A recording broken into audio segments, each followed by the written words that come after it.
নমস্কার, নিউজ ভ্যানগার্ডের পর্দায় প্রত্যেককে স্বাগত জানাচ্ছি। এই মুহূর্তে আপনাদের সাথে আমি রয়েছি অঙ্কিতা। চোখ রাখছে এই মুহূর্তের গুরুত্বপূর্ণ সংবাদের দিকে। তবে প্রথমেই চোখ রাখতে হয় আবহাওয়ার দিকে, কারণ বেশ কয়েকদিন টানা বৃষ্টির পর গত দুদিন এবং আজকে কিন্তু রোদ উঠল। তবে এই রোদ কতটা দীর্ঘস্থায়ী, আবারও কি বৃষ্টির সম্ভাবনা, কি জানাচ্ছে আগরতলা হাওয়া অফিস? এই শ্রাবণের ধারা আর কতদিন থাকবে জানবো। টেলিফোন লাইনে এই মুহূর্তে যুক্ত হয়ে গেছে প্রতিনিধি শতাব্দী দেবনাথ। শতাব্দী, রবিবারে কি ভারী বৃষ্টির কোনো প্রকোপ থাকবে?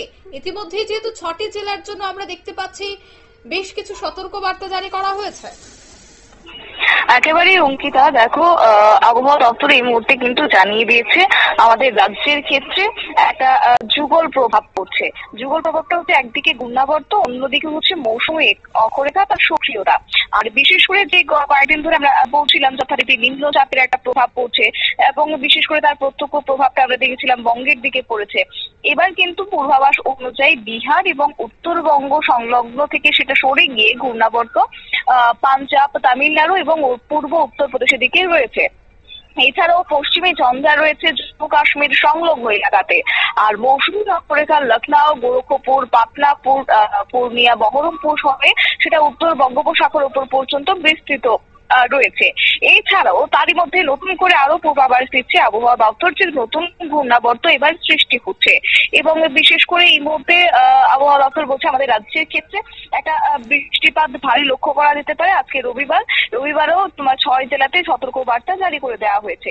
বলে রাখি যে এই 6 জেলার তালিকায় রয়েছে আমাদের পশ্চিম জেলাও, এবং রয়েছে তোমার দক্ষিণ ত্রিপুরা জেলা, রয়েছে খোয়াই জেলা, রয়েছে ধলাই জেলা, এছাড়াও রয়েছে ঊনকোটি জেলা, পাশাপাশি উত্তর ত্রিপুরা জেলা। এই 6 জেলাতে ভারী বৃষ্টিপাত হতে পারে 7 থেকে 11 সেন্টিমিটার।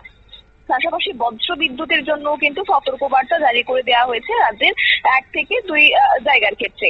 এবং পাশাপাশি তাপমাত্রা তারই মধ্যে কিন্তু যথারীতি ঊর্ধ্বমুখী থাকবে।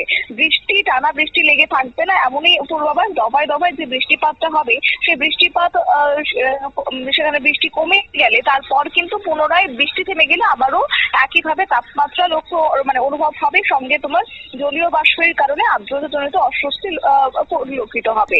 এছাড়া সর্বোচ্চ তাপমাত্রার কথা না বললেই নয়, সর্বোচ্চ 34.8 ডিগ্রি সেলসিয়াস বজায় থাকবে 24 ঘন্টার হিসেবে, যা কিনা স্বাভাবিকের থেকে 2.3 ডিগ্রি সেলসিয়াস বৃদ্ধি পেয়েছে। এছাড়াও রাতের তাপমাত্রা সর্বনিম্ন তাপমাত্রা কিন্তু 26.7 ডিগ্রি সেলসিয়াস থাকবে, স্বাভাবিকের থেকে 1.2 ডিগ্রি সেলসিয়াস যথারীতি বৃদ্ধি পেয়েছে, যার কারণে রাতের বেলাতেও কিন্তু গরম প্রচন্ড ভাবে অনুভূত হবে। পাশাপাশি আগামী 24 ঘন্টার জন্য কিন্তু তাপমাত্রা একটু হলেও কম রয়েছে, 33.0 ডিগ্রি সেলসিয়াস, যদিও সেটা কিন্তু ফিলস লাইক 35 কিংবা 36 ডিগ্রি অনুভূত হবে বলে কিন্তু আবহাওয়া দপ্তরের পক্ষ থেকে জানিয়ে দেওয়া হয়েছে। আর এছাড়াও সর্বনিম্ন তাপমাত্রা 27.0 ডিগ্রি সেলসিয়াস বজায় থাকার কথা রয়েছে। যদিও আর্দ্রতাজনিত অস্বস্তি কিন্তু আমাদের রাজ্যের ক্ষেত্রে ঊর্ধ্বমুখী রয়েছে। 96% থাকছে সর্বোচ্চ, আর সর্বনিম্ন থাকবে 72%। আগামী 24 ঘন্টার জন্য এই পূর্বাভাস দিয়ে দেওয়া হয়েছে। তবে রবিবার অত্যন্ত সতর্ক থাকতে হবে, কারণ একদিকে যেমন ভারী বৃষ্টিপাত, অন্যদিকে কিন্তু বজ্রপাতের সতর্কবার্তাও রয়েছে। তারই মধ্যে আরো একটি বিষয় বলে রাখি, ঘূর্ণাবর্ত এবং মৌসুমী অক্ষরেখার এই যে যুগল প্রভাব, তার জেরে ভারী বর্ষণের আশঙ্কা যেমন তৈরি হচ্ছে, এবং অন্যদিকে সেটা কিন্তু বলা হচ্ছে এই মুহূর্তে আবহাওয়া দপ্তরের বিশেষ বুলেটিন অনুযায়ী বায়ুমণ্ডলের উপর স্তরে ঘূর্ণাবর্তটি বর্তমানে সেটা পূর্ব বিহার এবং হিমালয় পর্বত সংলগ্ন হয়ে সেটা সিকিম পর্যন্ত অবস্থান করছে, যাকে আর সমুদ্র পৃষ্ঠ থেকে 5.8 কিলোমিটার উচ্চতা পর্যন্ত রয়েছে।